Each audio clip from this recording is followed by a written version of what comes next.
Bonjour à tous et bienvenue dans mon 7e podcast. Moi c'est Tiffaine, alias Mes Mains Tricotent sur les réseaux sociaux, donc sur Instagram, Ravelry et YouTube bien sûr.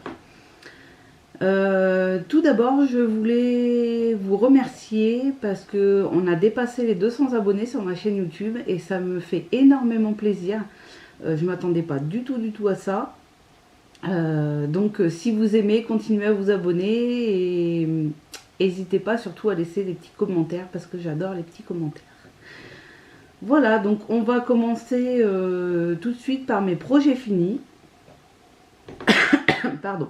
Donc on va commencer par le M-Cal du Knitish. Donc c'est un châle que j'ai fait tout au long des matchs et que j'ai fini sur le match qui vient de se terminer, donc qui s'est terminé hier soir. Alors, le M-Cal du Knitish qui s'appelle Une année avec Routard. Il sort tout juste du blocage. Hein. Donc voilà. Je ne sais pas si je vais avoir assez de recul pour vous montrer en entier, ce qui m'étonnerait.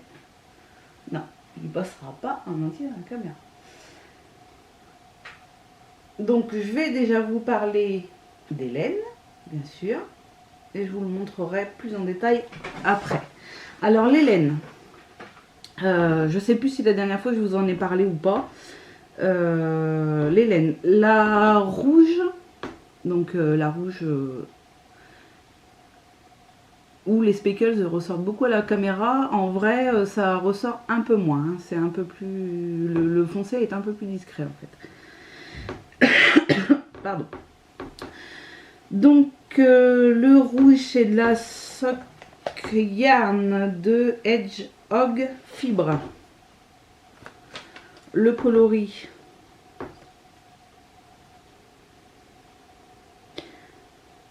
alors le coloris j'arrive pas à lire, je vais vous montrer, je ne sais pas si vous allez voir vous à la caméra. Donc, vous voyez le coloris est écrit là mais avec le scotch qu'il y a eu en fait de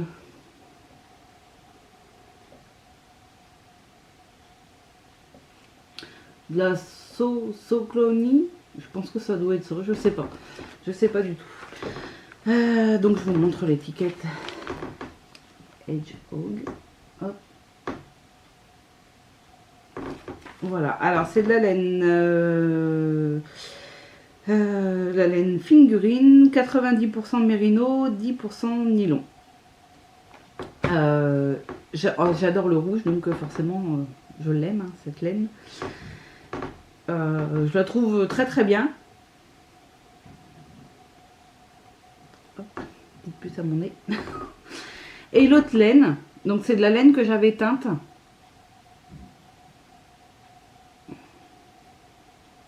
Vous avez à peu près les bonnes couleurs là. D'habitude j'ai un peu de mal à... Là vous avez les bonnes couleurs. Donc celle-ci c'est de la laine que j'avais teinte à l'oseille crépue. Que j'avais teinte au mois de juillet. Donc c'était un énième essai. Parce qu'avec l'oseille crépue normalement on doit pouvoir arriver à avoir du rouge. Mais j'y suis jamais arrivée. Alors j'ai eu du marron, j'ai eu cette espèce de... À définir la couleur c'est difficile, mais ça fait un... Pas un jaune or, je sais pas comment définir la couleur franchement. En plus selon la lumière elle est différente, donc ça ressort beaucoup avec les teintures naturelles. Donc celle-là c'est de la 75% mérino, 25% nylon, c'est de la laine figurine aussi. Donc voilà, je trouvais que les deux couleurs associées, elles étaient, ça allait parfaitement ensemble en fait. J'ai cru pouvoir gagner un point pour les couleurs de la maison Gryffondor, mais non, parce que mon rouge est trop nuancé en fait. Donc non. Je crois que je vous l'ai déjà dit dans le précédent podcast que j'avais fait avec ma soeur. Que je fais un coucou à ma soeur. Donc voilà, alors, ce châle,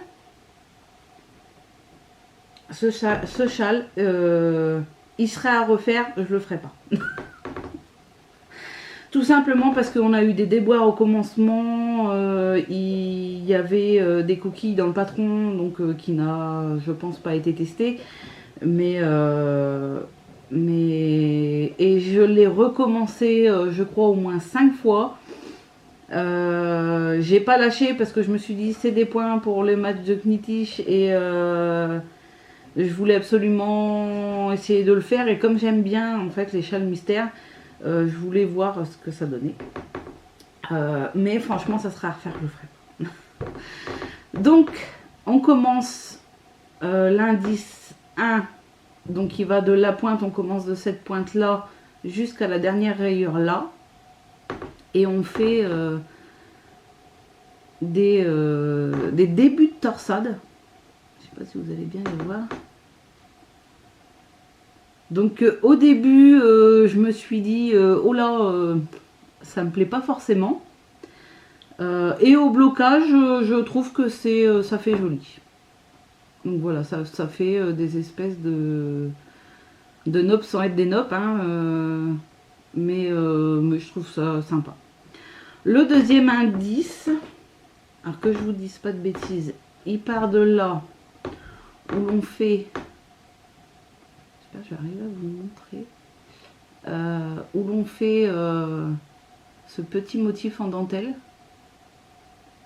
Je sais pas si vous voyez bien. Alors là, on est parti sur ma toute première dentelle. Alors, je l'ai démontée aussi 2 fois, toute cette partie-là, la partie de rouge là, parce que je faisais mal mes jetés, donc ça me faisait pas de trou-trou. Alors au début, je me suis pas inquiétée, hein, parce que je n'avais jamais fait de dentelle et je ne savais pas comment suivre, enfin, je savais pas ce que ça donnait sur un patron quand on faisait de la dentelle. Donc au début, que ça faisait pas de trou-trou, donc ça me faisait des trou-trous, mais que sur les rangs endroits. Sur les rangs en vert, ça me faisait... non, ça me faisait les trous sur les rangs en vert et pas sur les rangs endroits. Donc je me suis dit, c'est peut-être dans le modèle, voilà. Et donc, je ne sais plus comment elle s'appelle, celle qui a fait le patron du MCAL. Je sais plus du tout. Je vous le mettrai en barre d'infos de toute façon. Donc, je ne sais plus ce que je disais. Donc, oui, elle a fait un topic. Et sur le topic donc, que je suivais, il était marqué que c'était un motif en dentelle. Et je me suis dit, bon, si c'est un motif en dentelle, je pense qu'à chaque jeté, il doit y avoir un trou-trou. Et donc, sur les rangs endroits, à la place de, je sais pas comment vous expliquer, de jeter mon fil, donc de mettre mon fil devant et de tricoter ma maille suivante, j'enroulais complètement mon fil, ce qui me donnait une maille supplémentaire, mais pas un trou. Donc j'ai démonté, j'ai recommencé et sur le deuxième coup, je ne sais pas ce que j'ai fait des bêtises aussi, donc j'ai redémonté et recommencé. Donc ça m'a pris du temps. Donc le deuxième indice, il part de là du motif et il va jusque là, la dernière bande, avec toujours les petits débuts de torsade. Donc voilà, deuxième indice. Troisième indice, on refait un petit motif en dentelle. Je sais pas si vous voyez bien. Ah, là voilà. On refait un petit motif en dentelle que j'adore, hein, franchement. J'adore les petits motifs. Donc là, on repart de là en rouge. On fait ce motif en dentelle. Et on refait une partie avec les départs de torsade. Donc, on est au troisième indice. Le quatrième indice... Donc on refait de la dentelle. Hop. Je vais pas y arriver à vous montrer correctement. On refait de la dentelle. Comment j'ai fait tout à l'heure pour vous montrer? Hop.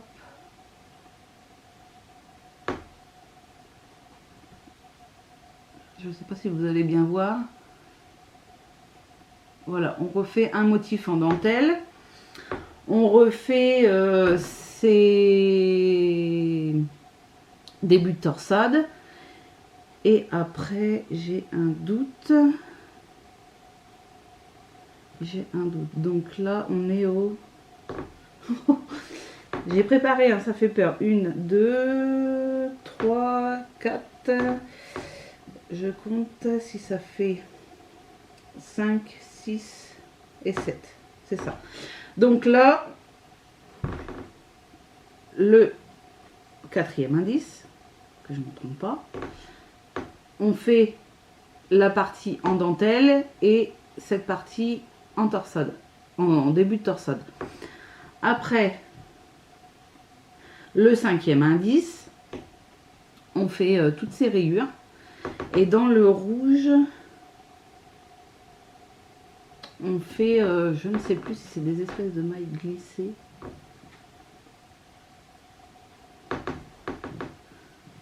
Je ne sais pas si vous allez voir. Alors j'ai ma table qui fait du bruit, je suis désolée si vous l'entendez. Donc voilà, ça nous donne des petits dessins. Hop. Le sixième indice. Alors c'est l'indice, je crois, le pire qu'il y a eu. Il n'y a pas que moi qui l'a ressenti comme ça, mais le sixième indice était hyper, je vais pas dire compliqué, mais alors il fallait suivre d'un bout à l'autre. Parce que si vous étiez dérangé à ce qu'on vous parle ou quoi que ce soit, et moi je sais que j'ai fait une partie du sixième indice où j'avais mes enfants et mon mari avec moi, et il y a un moment, je sais qu'il y a des erreurs parce que j'ai mal suivi, et donc c'est toute une partie en dentelle.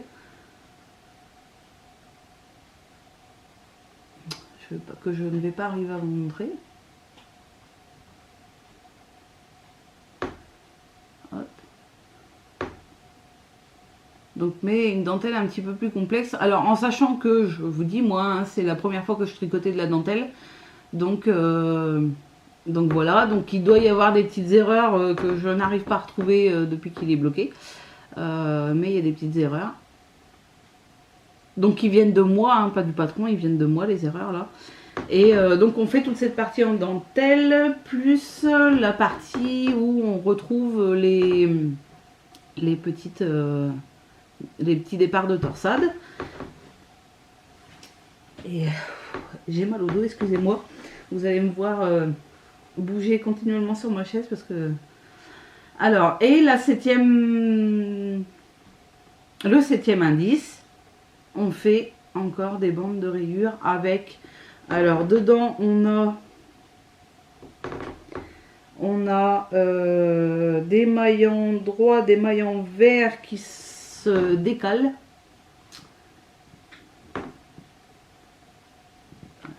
J'arrive pas à voir si je vous fais voir correctement.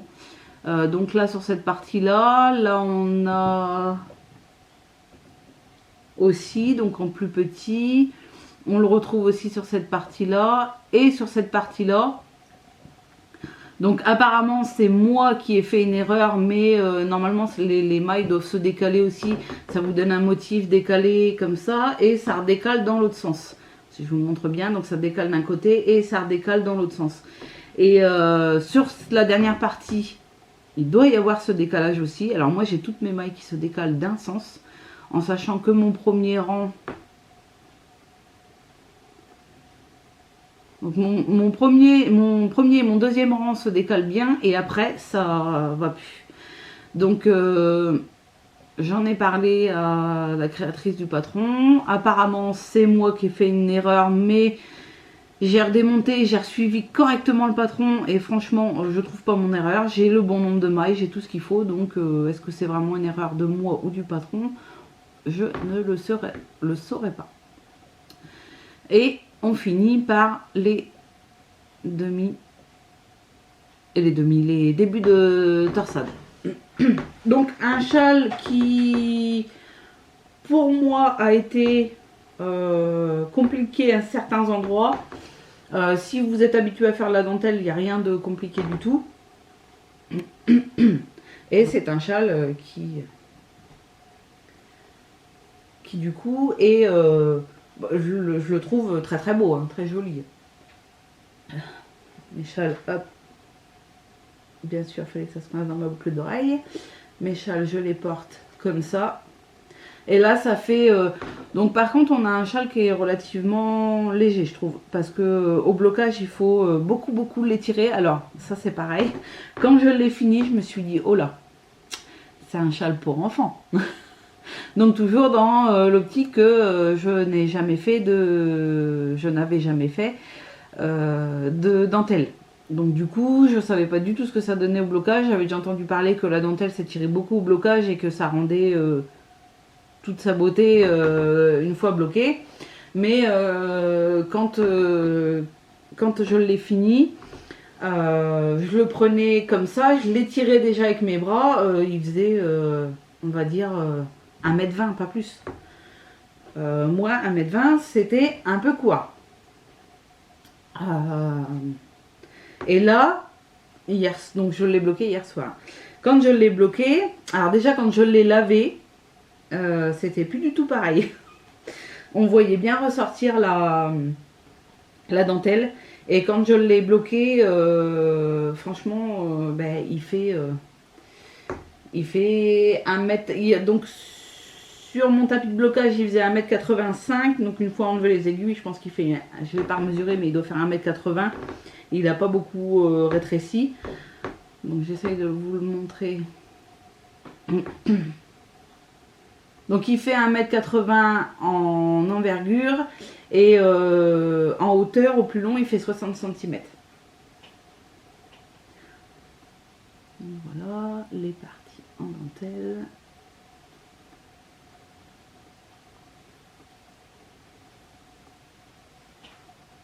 Hop, jusqu'à la prochaine fois. Donc voilà, le Mystérical du Knittich, une année avec Routard.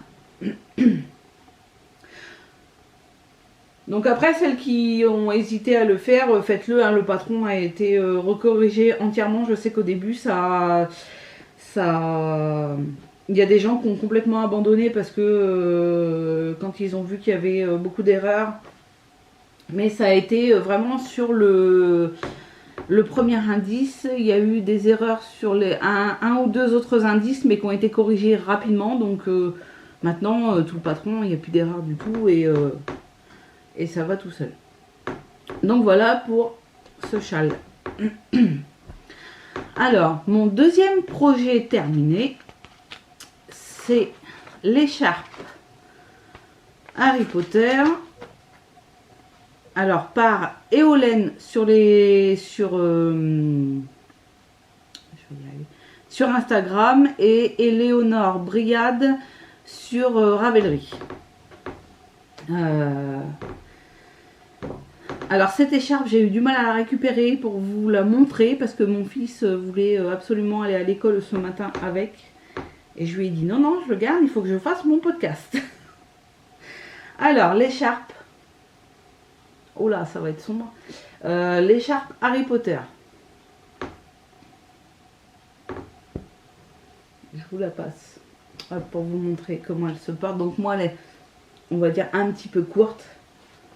Mais sur mon fils, elle va très bien. Donc c'était une écharpe qui est vraiment, voilà, très chaude. Et qui est franchement magnifique. Donc les couleurs, ben, il n'y a rien de surprise. Hein, c'est les mêmes couleurs que Éolène, que Éléonore. Elle est magnifique, elle est superbe à tricoter. Je vais vous expliquer de suite et je vous la montre plus en détail après. Donc à tricoter, elle se commence forcément par là. Elle se tricote en rond. Donc on peut, alors moi j'ai monté mes mailles en rond et après j'ai monté. Mais on peut aussi, et si j'avais à la refaire, c'est ce que je ferais, on peut aussi monter là le début en Judy's Magic Caston. Donc j'espère que je ne me trompe pas. Pour ne pas avoir à coudre à la fin et pour que ça fasse je serais bien en train de vous la montrer par la fin. Ben non, c'est ça, c'était le début. Pour que à la fin, on n'ait pas à coudre. Donc moi, j'ai réussi à faire...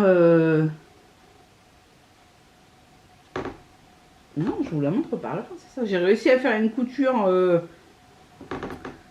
assez belle pour pas qu'on voie la couture. Voilà. Mais ça sera à refaire, oui, je le montrerai en Judy's Magic Custom.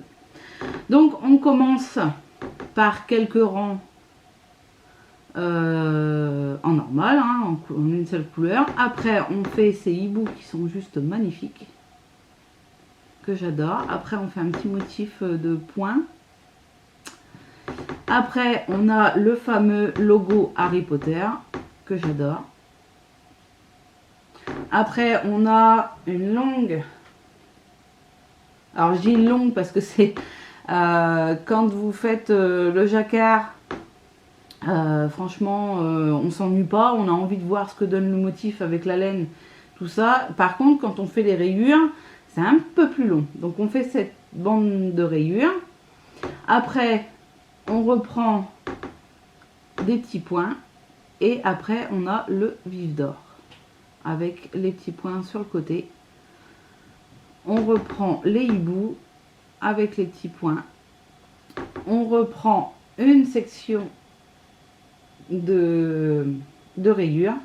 Et après, nous avons le balai magique. Voilà, avec des petits points jaunes pour faire une traînée magique. Et en dessous, il y a les petits points jaunes aussi. On reprend une section de rayures. Et après, alors moi, j'ai repris, donc là vous voyez, le logo HP à l'envers et les hiboux à l'envers. Après, on finit par un grafting. Alors pour celles qui n'aiment pas les graftings, c'est un grafting sur... donc on a 55 mailles sur chaque aiguille. Donc c'est un grafting sur 110 mailles. Donc moi je l'ai repris à l'envers. Donc pourquoi? Parce que quand on la porte, je vais la remettre correctement. Hop. Quand on la porte, et les dessins sont tous les deux à l'endroit. Et je trouvais ça beaucoup plus sympa que d'avoir un dessin à l'envers et un dessin à l'endroit. Donc voilà. Alors les laines que j'ai utilisées, non, on va vous parler déjà de la construction.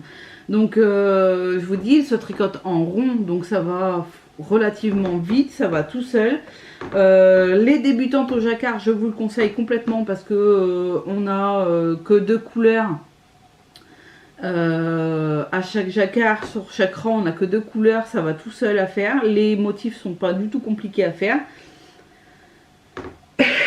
Pardon. Le patron des Hollen est très bien expliqué. Elle vous met des petits liens vers des vidéos pour vous aider. Alors moi je ne l'ai pas faite entièrement comme elle. Donc moi je ne l'ai pas faite entièrement parce que c'était pour un enfant de 10 ans. Donc je me suis dit qu'elle allait être beaucoup trop longue. Donc si on la fait entièrement, on a un motif, je crois, avec les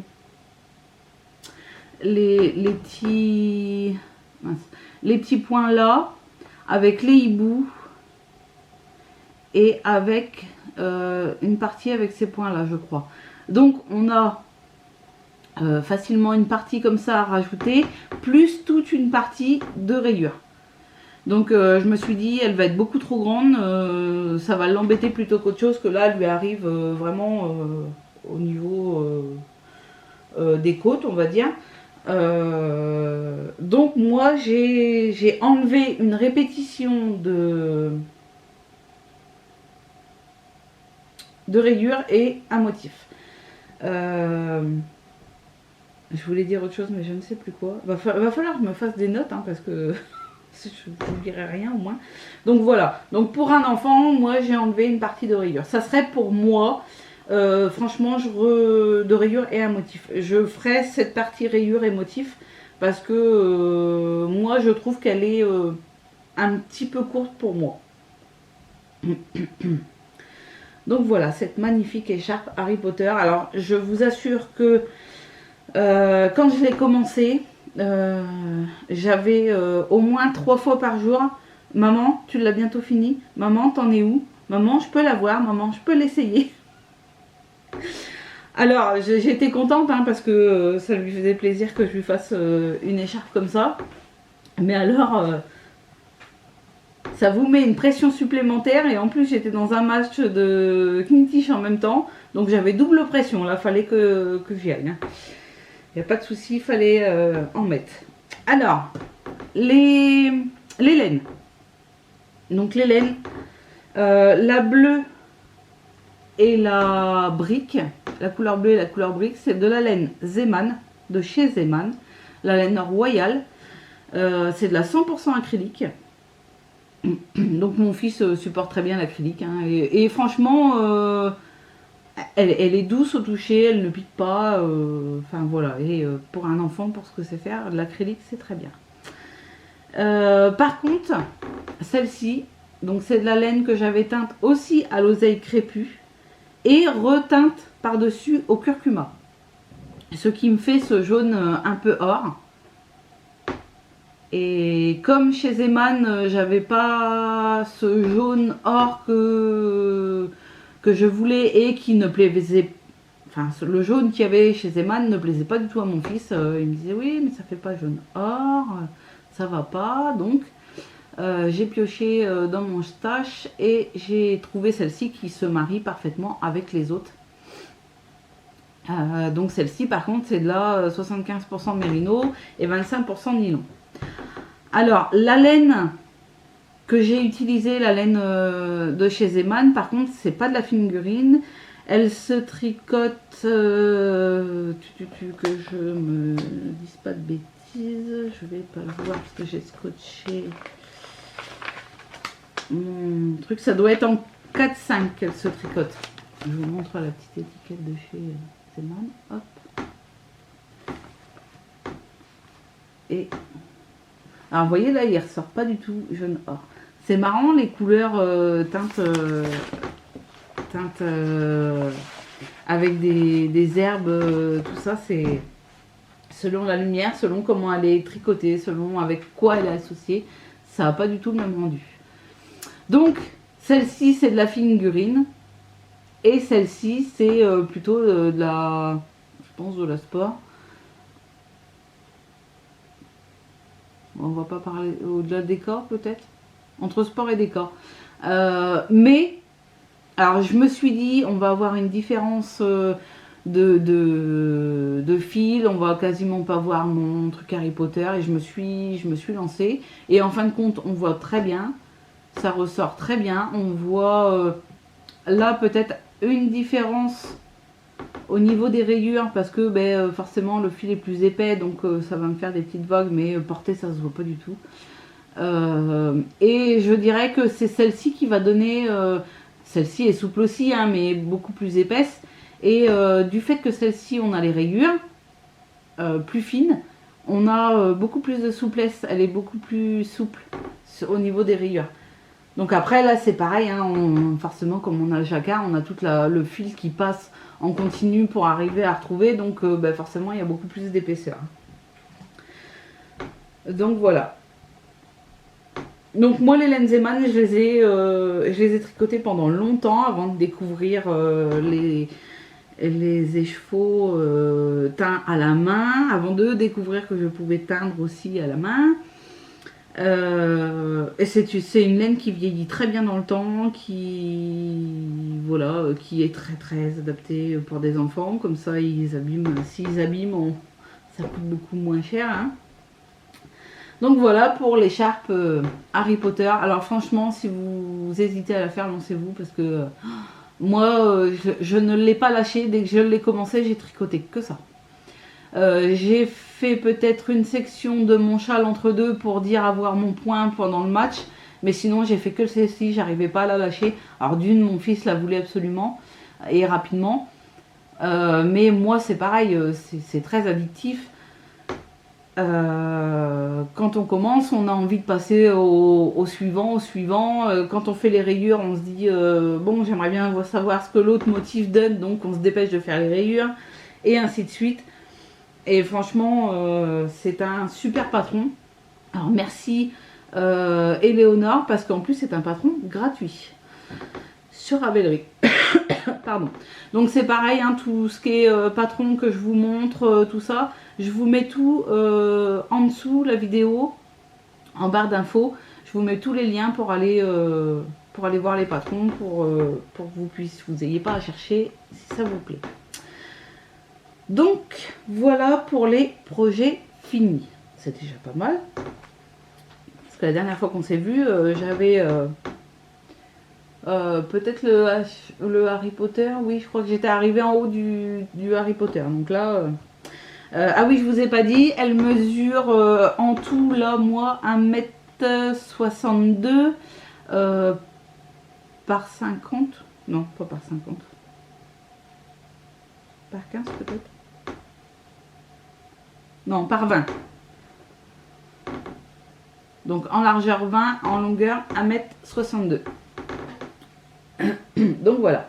On va passer à mes projets en cours. Mes projets en cours. Donc j'ai toujours le gilet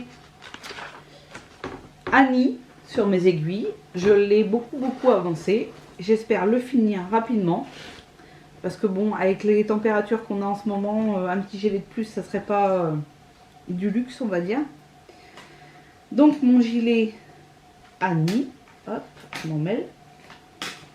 Donc vous voyez, la dernière fois que vous m'avez vu, j'allais dire que l'on s'est vu, que vous m'avez vu, et j'étais vraiment un petit peu en dessous les emmanchures. Donc là, j'ai avancé. Hein. Donc en même temps, voilà. Donc en même temps, j'ai avancé tout ça pendant un match le dernier match là, de Knittich. En sachant que ben, c'est du jersey hein, en aller-retour. Il n'y a que la petite bande en début de rang et en fin de rang avec... oui, c'est une torsade. Hein, avec la petite torsade. Sinon, bah, ça va tout seul. Hein, on fait de l'aller-retour. Devant un film à la télé ou un film Netflix ou... et ben ça monte tout seul. Ça ou ce week-end on est parti en camping-car au bord de la mer. Et ben j'ai passé 2 jours à tricoter parce que le temps était complètement pourri. Le vendredi on est arrivé sous la pluie, on a eu de la pluie toute la journée. On a réussi à sortir 2 fois du camping-car pour aller faire un petit tour vite fait avant de se reprendre une saucée. Et le samedi, il y avait un vent, mais pas possible, à nous faire bouger le camping-car. Donc on n'est pas sorti du tout dehors, on n'a pas mis un pied dehors. Donc c'est pour vous dire que j'ai tricoté. J'ai dû faire en 2 jours, je crois que j'ai dû faire 300 mètres de fil. J'ai fait plus de 50, oui c'est ça, j'ai fait 70 grammes. D'un écheveau, donc en 2 jours ça a dépoté. D'ailleurs grâce à mon petit gilet là j'ai gagné mon vif d'or. Je suis trop contente. Donc au premier match j'avais fait le vif de bronze, au deuxième match j'ai fait le vif d'argent et au troisième match j'ai fait le vif d'or. Alors j'ai intérêt d'assurer pour la finale, j'ai intérêt de faire encore un vif d'or. En tout cas c'est mon objectif. Donc ce gilet, je vous en parlerai plus précisément. Je pense que je vous ai déjà dit les laines dans les précédents podcasts. Si jamais je vous rappelle, c'est les laines 1 ou 2 mailles en 100% mérino superwash. Donc voilà, donc je vous en parlerai plus précisément quand il sera entièrement fini. Donc normalement, prochain podcast, celui-ci, il est fini. Donc voilà pour mon premier rencours. Hop. Et le deuxième en cours. Alors c'est un projet que quand il est sorti, Je me suis dit, elles sont superbes, il va falloir que je me les fasse. Donc ce sont des chaussettes. Hop. Et ce sont les chaussettes. Alors normalement j'ai un petit... Alors mes feuilles elles sont... Non, ça va. Là. Les chaussettes Grimoire de Tricot et Stitch. Donc, Grimoire de Tricot et Stitch. Voilà, donc j'ai avancé, j'ai commencé et très bien avancé. J'en suis, j'ai fini le talon et j'ai plus que la bande cheville à faire. Parce que celle-ci, donc vous avez vu que je faisais beaucoup de soquettes et non des chaussettes. Parce que je ne porte pas beaucoup de chaussettes. J'ai horreur quand ça me serre à la cheville, ça me donne mal dans les jambes. Sûrement dû à une mauvaise circulation, bien sûr. Et donc là, j'ai décidé de faire des chaussettes, voire en laine. Je pense que ça serra beaucoup moins. Et parce que il y a des moments, j'ai froid quand même à mes chevilles. Donc je voudrais essayer des chaussettes. Donc voilà, on a ce magnifique motif. Donc une torsade qui part d'un côté, de l'autre côté elle part de l'autre côté, bien sûr. Je me répète pas du tout. Et au milieu ce n'est que des mailles endroit envers ou des rangs. On fait des rangs envers, on fait des mailles endroit, une envers, endroit, une envers, voilà. Donc la grille, le motif part de ce rang envers jusque là avant le prochain rang envers. Donc on a 4 fois à répéter ces motifs là. Et après on a un autre motif où c'est un rang envers, un rang endroit, toujours avec la torsade sur le côté. On répète ça encore une fois. J'ai un doute de quand j'ai fait mon talon. Oui. Donc moi je fais une taille 37-38. Donc j'ai répété 2 fois. Hop, et demi. Là, vous voyez, j'ai fait juste 2, enfin à peine et demi parce que sans compter celui-ci là, j'ai fait 2 fois et j'ai fait mon talon. Donc le talon,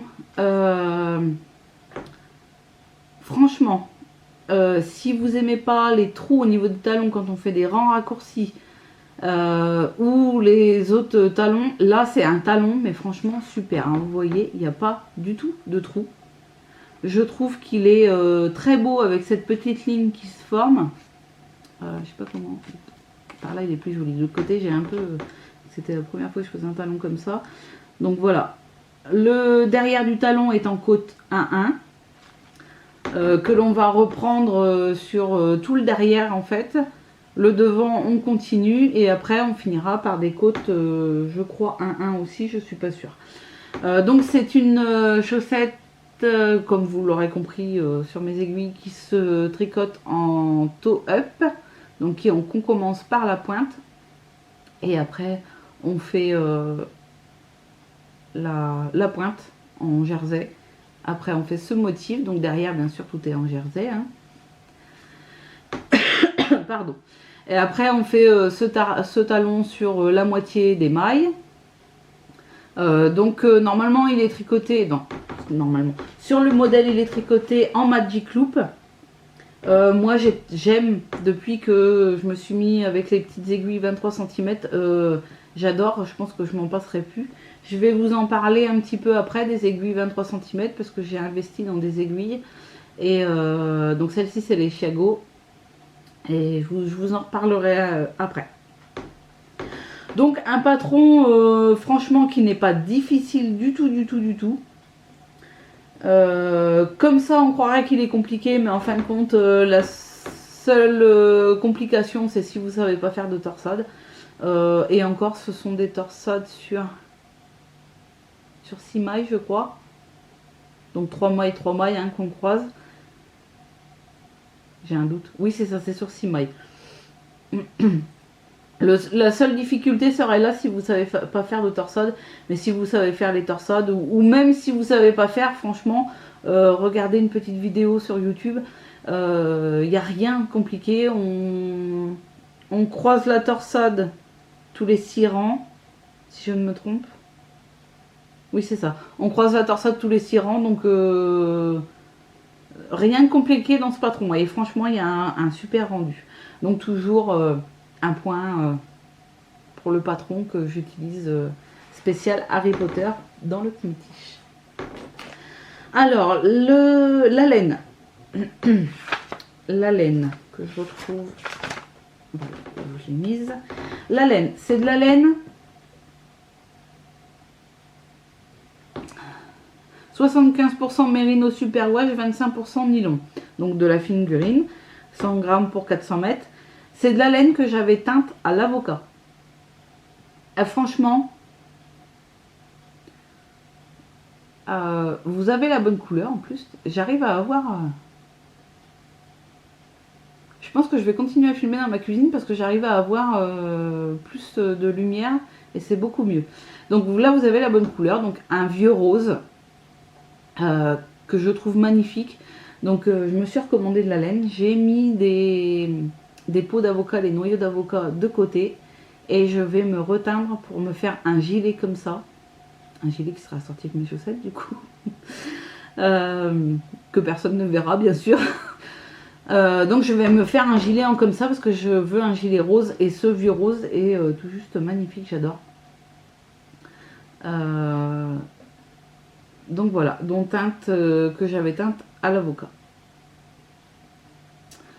En sachant que si ça vous intéresse de teindre des laines, l'avocat n'a pas besoin de mordançage. Donc vous avez juste à faire cuire vos peaux et vos noyaux coupés. Et après à faire cuire votre laine dedans. Enfin, vous enlevez vos peaux et vos noyaux et vous faites cuire votre laine dedans. Et vous avez un superbe résultat. Moi j'adore la teinture à l'avocat. J'aimerais essayer la teinture aussi à l'oignon qui n'a pas besoin de mordançage non plus. Mais j'ai pas encore assez de pelure d'oignon. Donc voilà, pour ces chaussettes grimoire, je pense que je vous ai tout dit. Oui. Donc c'est pareil, prochain podcast, j'aimerais qu'elle soit terminée. Donc là, je pense que je vais avancer cette semaine. Je vais essayer de la terminer complètement. Et par contre, l'autre, je garde pour le prochain match pour avoir mon petit point bonus.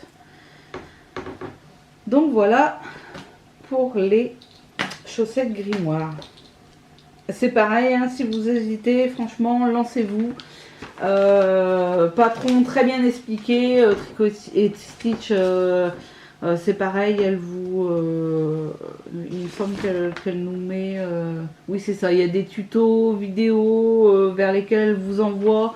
Tout est bien expliqué, sans trop d'explications, mais bien expliqué. Vous avez pour faire, si je ne me trompe, de la taille 35 à la taille 43, donc il y a de quoi faire. Du coup, je me suis mélangée dans mon patron, c'est pas grave, vous voyez comment finissent mes patrons dans mes sacs.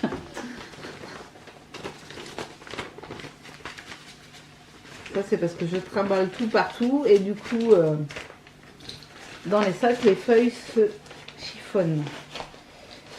Hop, voilà.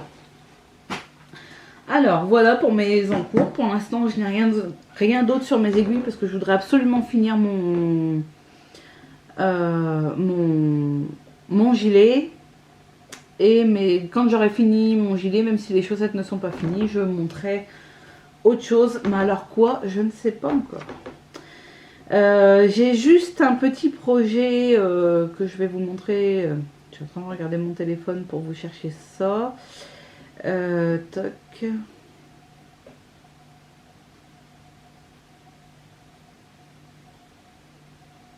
Alors, la bibliothèque.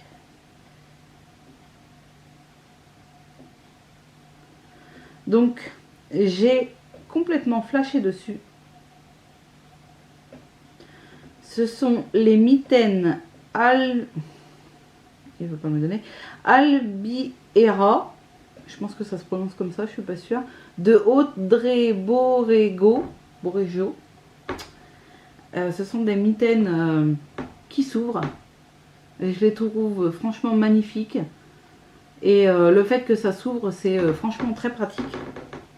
Parce que pour une fumeuse, sinon il faut enlever les mitaines et c'est pas terrible.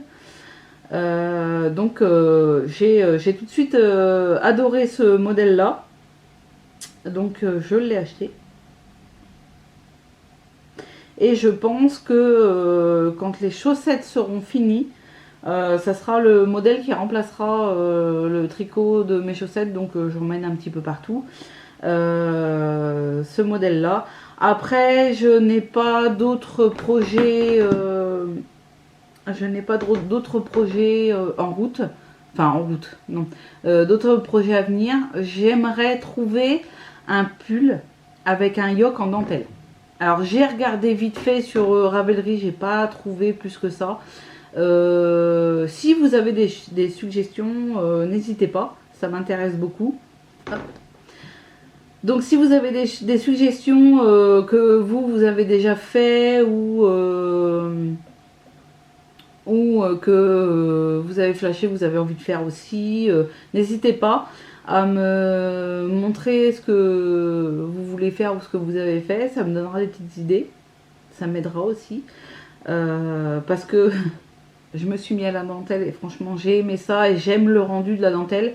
Donc je me dis qu'un petit pull avec un yoke, parce que bon, je me suis déjà fait 2 gilets, j'aimerais avoir un autre pull. Donc un petit pull avec un yoke en dentelle, ça me plairait beaucoup. Comme je suis pas quelqu'un de forcément frileuse et les pulls complets en laine, j'ai trop chaud avec. Donc je me dis qu'avec que ce soit un jouret un petit peu là, j'aurais peut-être un petit peu moins chaud. À voir. Donc voilà, si vous avez des conseils à me donner ou des modèles que vous avez fait ou vous aimeriez faire, dites-moi un peu les modèles que moi je pourrais faire. Donc voilà, pour les projets futurs, j'ai pas grand chose à vous dire. J'ai eu une période où je savais ce que j'allais faire entre guillemets, parce que le problème c'est qu'il y a des patrons qui sortent et du coup je laisse tomber les projets que j'avais, les projets futurs que j'avais pour faire ces patrons là. Donc maintenant je ne m'avance plus trop à dire que je vais faire tel ou tel patron. Après vous verrez au prochain podcast ce que j'aurai mis sur mes aiguilles, voilà.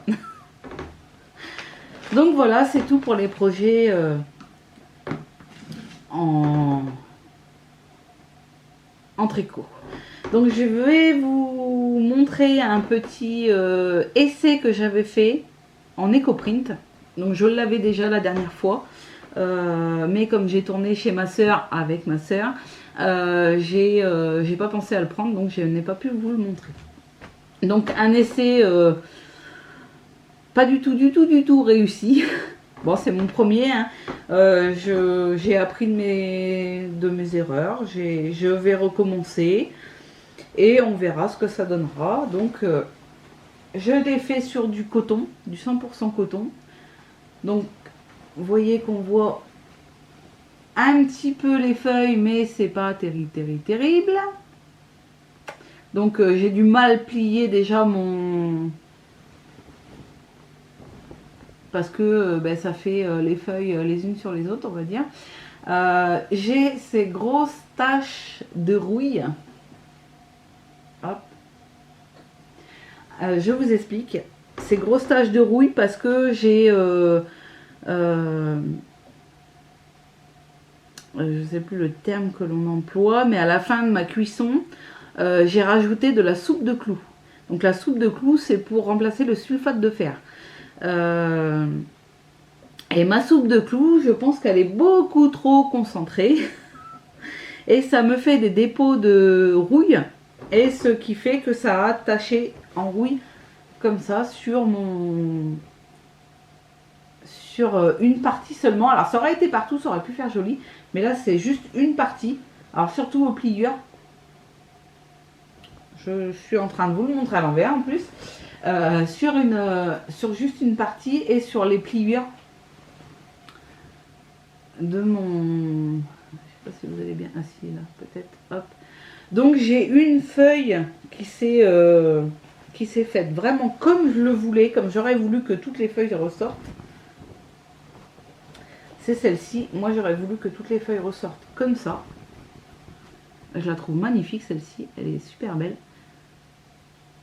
Donc alors allez savoir pourquoi celle-ci elle ressort bien et pas les autres, j'en sais rien. Si je pense savoir, parce qu'en fait j'ai essayé la technique donc j'ai posé mes feuilles sur mon tissu, j'ai plié mon tissu par-dessus là où il n'y avait pas de feuilles, donc pour que ça imprime des deux côtés, et avec un maillet j'ai tapé sur mes feuilles pour faire de l'impression végétale, je crois que ça s'appelle, voilà. Et après j'ai mis en cuisson, et je pense que le fait que j'ai tapé sur les feuilles, ça me fait plus des taches de la forme de la feuille que l'impression de la feuille carrément.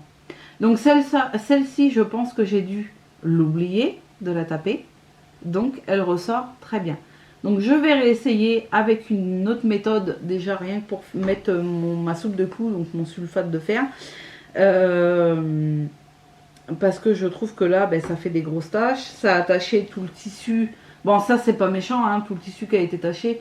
Je trouve que ça rend pas mal. Donc vous voyez là, vous voyez bien les taches de rouille.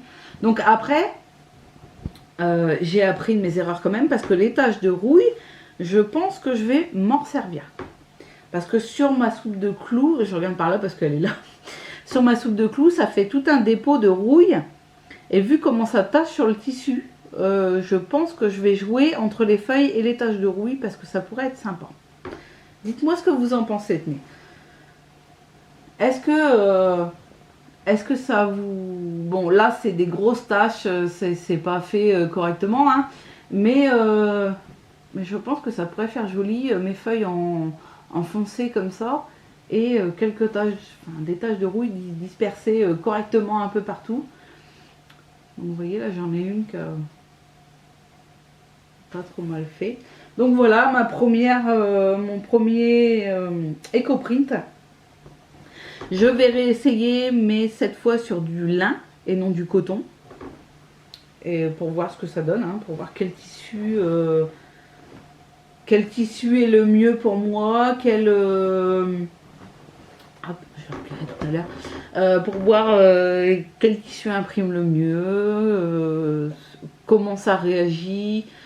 Quel tissu se froisse moins aussi, parce que là je trouve qu'il est beaucoup froissé, donc je n'ai pas repassé, à voir si au repassage ça se lisse. Mais je sais que des fois le fait d'avoir cuit alors après ça peut très bien faire joli, hein, de laisser un tissu effet froissé, ça peut faire sympa.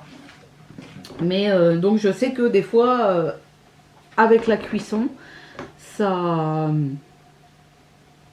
l'effet froissé reste. Donc pourquoi pas en avoir avec de l'effet froissé, mais j'aimerais en avoir qu'on arrive à lisser au fer à repasser. Pardon. Donc à suivre. À suivre si... alors là, les feuilles y tombent. Je sais pas si je vais réessayer avec des feuilles d'une mauvaise herbe que j'ai dans le jardin.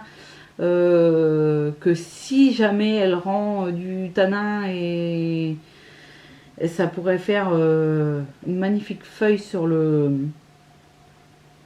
tissu. Donc à essayer, je vais essayer, je vous ferai le retour comme à celui-ci. Donc là j'ai utilisé des feuilles, donc celles qui ont le plus marqué, ce sont des feuilles de groseillier. Les feuilles de mon groseillier de mon jardin. Donc des feuilles de groseillier, j'avais mis des feuilles de fougère. Alors ça n'a pas du tout pris. Je pense que la fougère est très bien en teinture de laine, mais en éco-print, ou c'est moi qui ai mal fait encore quelque chose. Mais ça n'a pas du tout marché.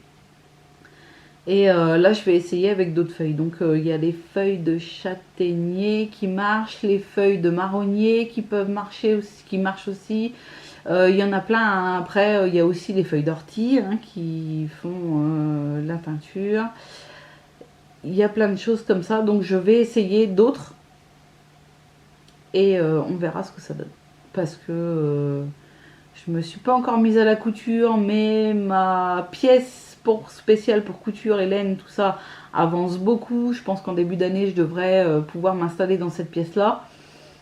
J'ai demandé pour mon anniversaire une surfileuse, parce que je n'ai pas de surfileuse.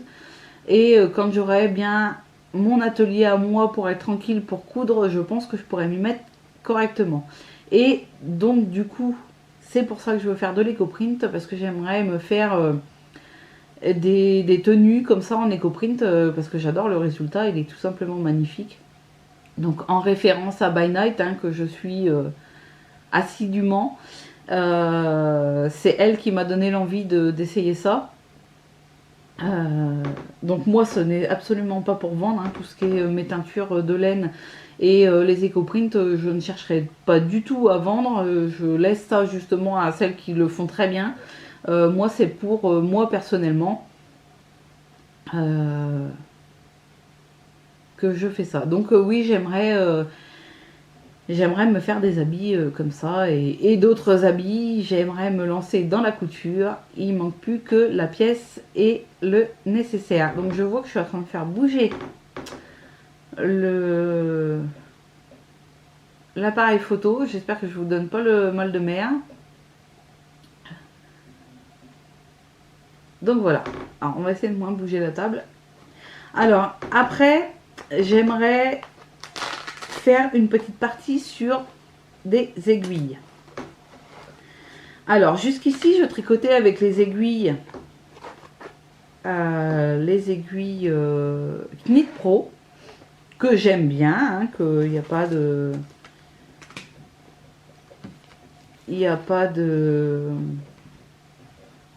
souci, enfin j'ai pas de souci avec les aiguilles Knit Pro. Et je voulais depuis un moment avoir une autre marque d'aiguille pour essayer et pour avoir des choses différentes. Et le seul souci que je rencontre avec les Knit Pro, c'est qu'elles ne sont pas assez pointues.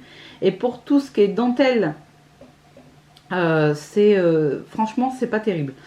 Donc, j'ai investi dans une paire d'aiguilles de la marque Xiaogo, je sais pas comment on dit, pour essayer. Donc j'ai acheté les 3 mm, hein, c'est celle avec laquelle je tricote le plus, avec bien sûr le câble.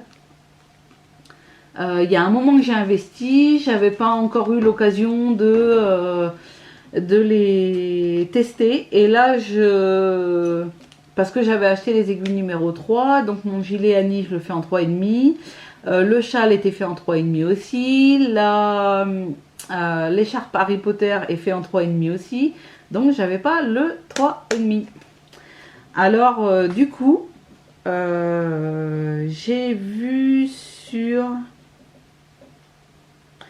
j'ai commandé ça sur Lana et Tricot. Donc j'ai vu sur le site Lana et Tricot qui font ces petites aiguilles. J'ai trop de lumière pour une fois. Donc qui font ces petites aiguilles là. Ah voilà. Donc vous avez des aiguilles 5 cm, des aiguilles 8 cm avec un câble bonne question, les câbles, je ne sais pas combien ils mesurent. Un câble de 13 cm et un câble de 15 cm. Je pense que c'est ça. Ça doit être ça. Donc, vous avez 2 câbles, 2 paires d'aiguilles, donc des petites. Et ça, c'est super pour tricoter les chaussettes, pour tricoter les manches. pour tricoter tout ce qui est petit en rond. Et là, le fait d'avoir des aiguilles plus petites et des aiguilles plus longues, en fait, pour les manches les plus longues, avec le plus long câble, tout dépend combien vous avez de mailles sur vos aiguilles. Mais moi, je vois sur sur celles que je fais les chaussettes, donc les 23 cm, c'est un peu juste en longueur. Donc, franchement, les aiguilles 8 cm avec le petit câble le plus long, je pense que pour les manches, ça va être parfait. Je vais les essayer sur mon gilet Annie. Donc, dès que j'aurai fini le corps, je mettrai les manches. Et je vais les essayer parce que je ne les ai pas encore essayées. Donc, j'ai essayé les 8 cm que j'ai mis sur un long câble. Donc, non, pas un long câble, un câble de, je crois que ça doit être 50 cm. Pour mon écharpe Harry Potter. Et franchement, c'est génial. Parce qu'avec les longues aiguilles, j'avais des fois, c'était trop raide. Donc, j'avais mal dans mes poignets, j'avais mal dans mes mains. Et donc, du coup, j'ai mis les petites avec un plus long câble. Et franchement, ça roulait tout seul. Après, j'arrivais, franchement, j'avais plus de soucis dans mes poignets, j'avais plus de soucis de tension, j'avais plus. Donc, je suis hyper contente. Des aiguilles Xiaogo. Le câble, il est super. Le câble rouge, alors j'ai pas essayé les autres. Je crois que ça va être le spin. Là, c'est le twist, c'est les twists. Et ça doit être le spin. Dans le câble blanc, je l'ai pas essayé. Je peux pas vous faire de retour. Pour moi, ils vont plus avec les aiguilles en bois, ceux-là. Les aiguilles sont très, très pointues. Donc, ça équivaut au... Mince, je trouve plus le nom. À celle que je vous ai parlé pour les chaussettes, je trouve plus le nom. Ça équivaut à celle-ci au niveau du pointu. Après, le fait qu'ils fassent les interchangeables en mini, franchement, ça c'est génial. Le câble rouge, il est, mais alors, tout juste parfait. Il a l'air d'être solide. Il est hyper souple. Ça, c'est un confort absolu pour tricoter. Il est hyper souple. Comparé aux... Enfin, moi, j'ai que testé les aiguilles pour les câbles longs que les Knit Pro. Et franchement, comparé au Knit Pro, ça n'a rien à voir. Le câble, déjà, il ne reste pas enroulé sur lui-même. Les Knit Pro ont tendance à le faire. Là, je vais vous les sortir d'ailleurs. Enfin, je veux le sortir. Là, vous enlevez, vous voyez, il reste pas du tout enroulé. Hein, il se détend tout de suite. Le câble, il est d'une souplesse, mais vous voyez, bon, je vais pas le pincer, mais il est très très très très souple. C'est là, je sais que je vais pas lâcher mes Knit Pro parce que je pense que je vais commander les tailles que je n'ai pas ou qu'il me faudrait en double pour... J'arrive pas à ranger mon câble. Mais au Père Noël, j'ai commandé tout la petite pochette avec toutes les mini aiguilles et les mini câbles.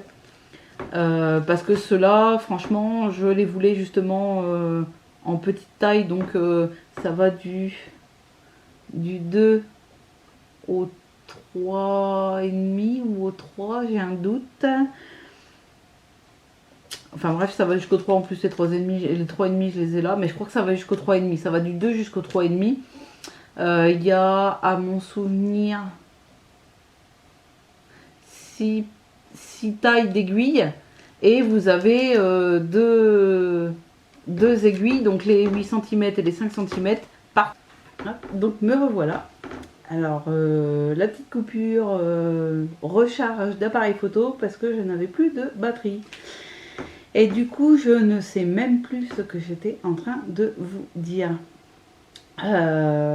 Donc j'étais en train de vous parler des aiguilles Xiaogo. Que j'ai commandé le set de toutes les petites, la petite pochette de toutes les petites aiguilles. Donc les aiguilles les plus petites.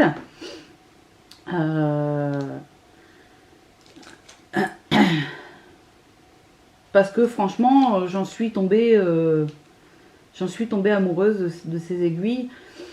Et donc pour l'instant, j'investis dans les petites aiguilles. Alors en sachant que moi, j'arrive à tricoter avec les aiguilles 8 cm. Donc c'est à voir si j'investirais dans les aiguilles de 13 cm, donc les plus grandes. En sachant que j'ai déjà les 3,5 et les 3, donc c'est à voir si j'investirais dans les plus grandes ou si j'arrive à me débrouiller avec celle-ci. Avec des câbles longs bien sûr, hein. Donc à savoir que les petites aiguilles vont sur ces câbles longs comme ça.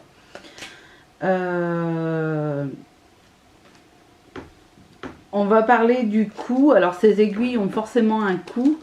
Elles sont un petit peu plus chères que les Yaya.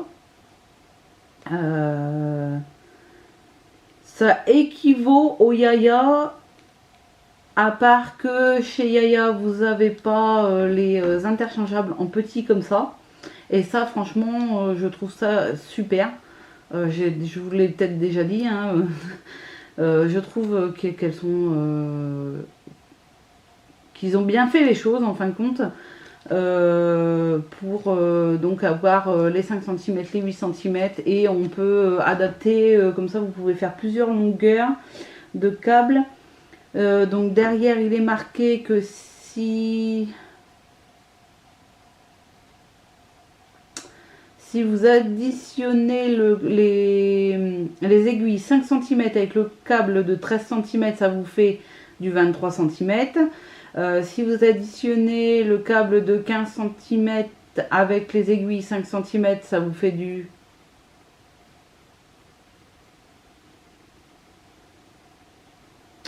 Alors du 25 cm, donc le câble ne doit pas faire exactement 15 cm. Donc vous avez plusieurs combinaisons. Après avec les 8 cm, ben, vous faites un petit peu plus grand. Les 8 cm, je pense qu'elles elles vont être très bien pour les manches. Donc voilà, donc je vous parle du coup. Donc cette petite pochette avec les deux aiguilles, les deux câbles et la petite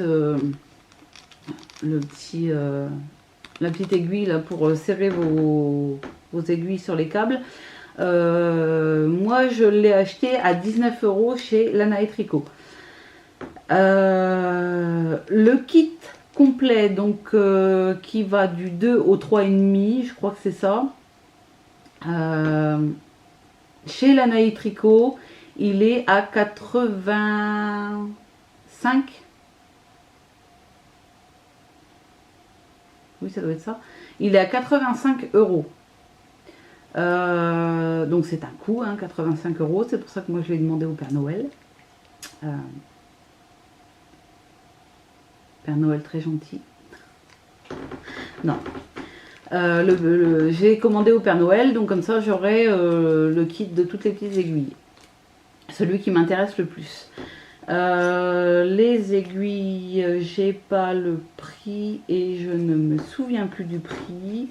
Le câble, celui-ci qui est un câble de 75 cm, il est à 6,55 €, pardon.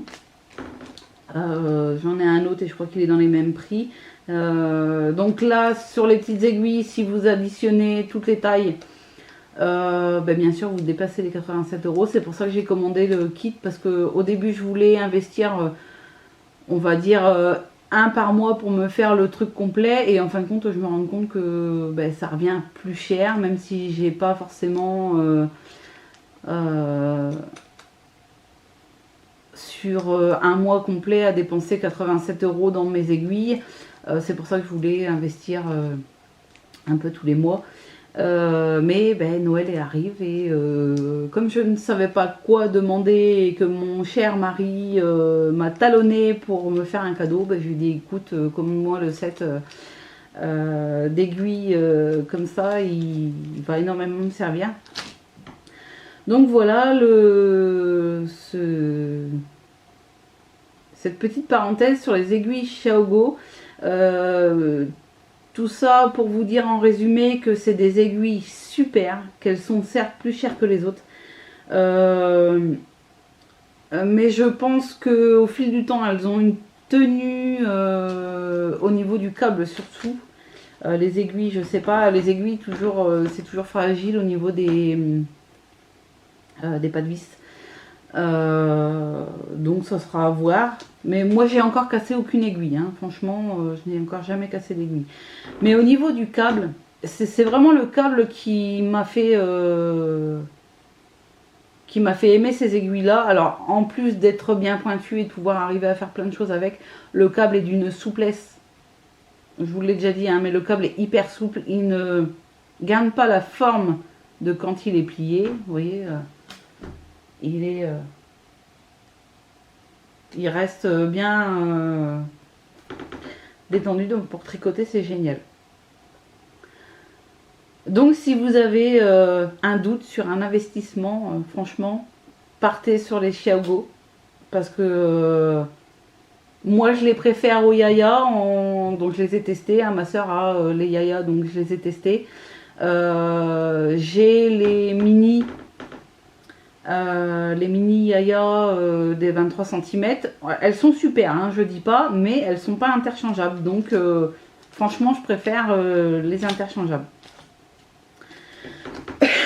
Donc voilà, pour les aiguilles Xiaogo. J'ai voulu vous faire cette petite parenthèse. Je pense peut être utile à certaines personnes. Donc voilà, c'est la fin de ce 7e podcast. J'espère que vous aurez passé un bon moment. Comme moi, je passe des bons moments à regarder certains podcasts.